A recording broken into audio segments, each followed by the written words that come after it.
বাজেয়াপ্ত করা হলো। কেন? তার ট্রাক ভর্তি বালি দেখুন। তো বিষয় নিয়ে আমরা আচ্ছা, বাজেয়াপ্ত করা হলো কেন ট্রাক?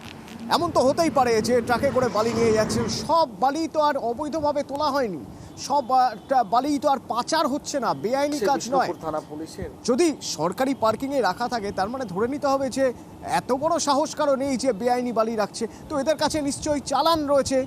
যারা যারা এসছে, যারা রয়েছেন এই গাড়ির সঙ্গে, ড্রাইভার হেল্পার যারা রয়েছেন তাদের কাছে নিশ্চয়ই চালান রয়েছে। শোনা যাক একবার। গাড়ির কোনো চালান ছিল না চালান ছাড়া এমবিআই গাড়ি ছেড়ে দেবে না, ওই একটা সই করে দিয়েছিল, কি সত্যি? ওখান থেকে একটা সই দিয়েছিল, ড্রাইভার জানে। আচ্ছা, মানে একটা কাগজে লিখে দিচ্ছে। হ্যাঁ, কাগজে লিখে দিয়েছিল। কি বলেছিল কাগজে লিখে দিয়ে, কি বলেছিল? না, পরে বললো তো কিছু বলবে না, এবারে থানা ধরলো। কাগজ বড় দামি, সে কাগজ কখনো কখনো সরকারি চালানের থেকেও বেশি দামি হয়ে উঠতে পারে, বেশি মূল্যবান হয়ে উঠতে পারে। একটা কাগজ, যে কাগজে আরটিও সই করে দিয়েছেন সেরকম একটা কাগজ নাকি ওদের কাছে আছে, নাকি বলছি না, হ্যাঁ আছে, কারণ ওদের কাছ থেকে সেই কাগজ আমরা পেয়েছি। ওই দেখুন, লেখা আছে মে বি অ্যালাউড, স্ট্যাম্প আছে আরটিও। আর এই কাগজে ভর করেই তারা বালি নিয়ে ট্রাক নিয়ে বেরিয়ে পড়েছেন, কারণ তারা জানেন এই কাগজ দেখালেই হবে, চালান লাগবে না। এই কাগজ চালানের থেকেও বড় কিছু। সত্যি কি তাই? এইভাবে এই কাগজ নিয়ে যাওয়া যায়? এই কাগজ পারমিট দেয়? আমার সঙ্গে দেবব্রত রয়েছেন প্রতিনিধি সরাসরি। দেবব্রত, এই ধরনের কাগজে একটা সাইড করে মে বি অ্যালাউড লিখে একটা স্ট্যাম্প মেরে দিলে সেই কাগজ বৈধ হয়ে গেল?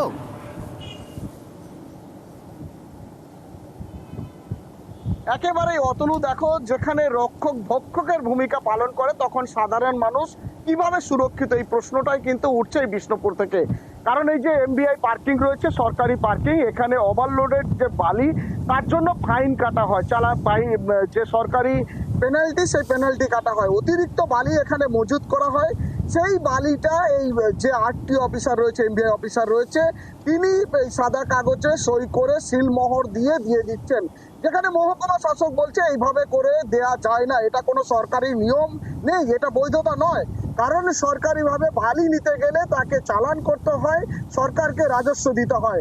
কিন্তু এখানে চিত্রটা সম্পূর্ণ উল্টো রকম।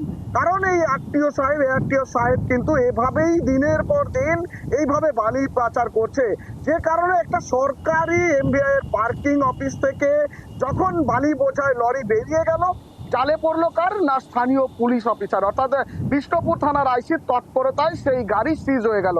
সরকারি দপ্তর থেকে বেরিয়েই কিন্তু সেই গাড়ি সিজ হয়ে যাচ্ছে। অর্থাৎ তুমি বুঝতেই পারছো যে এখানে কত বড় একটা চক্র কাজ করছে।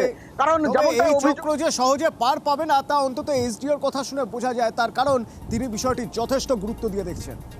গোটা বিষয়টা অত্যন্ত সিরিয়াসলি আমরা দেখছি। আমার অফিস থেকে একজন ডেপুটি ম্যাজিস্ট্রেট পদমর্যাদার অফিসার বিষয়টা এনকোয়ারি করছেন। এনকোয়ারি পুরো বিষয়টা আমরা খতিয়ে তদন্ত করে দেখব, যাতে করে এইসব নিয়ে কোনো ইরেগুলারিটি না থাকে, সরকারি আইনের বাইরে কোনো কাজ যাতে না হয় সেটা আমরা তদন্ত করে দেখছি। এনকোয়ারির পর যদি দেখা যায় যে কেউ দোষী আছে, কোনো অফিসার তাতে ইনভলভড আছে, তাতে করে আমরা লিগালি যা অ্যাকশন নেওয়ার স্ট্রিক্ট অ্যাকশন আমরা নেব।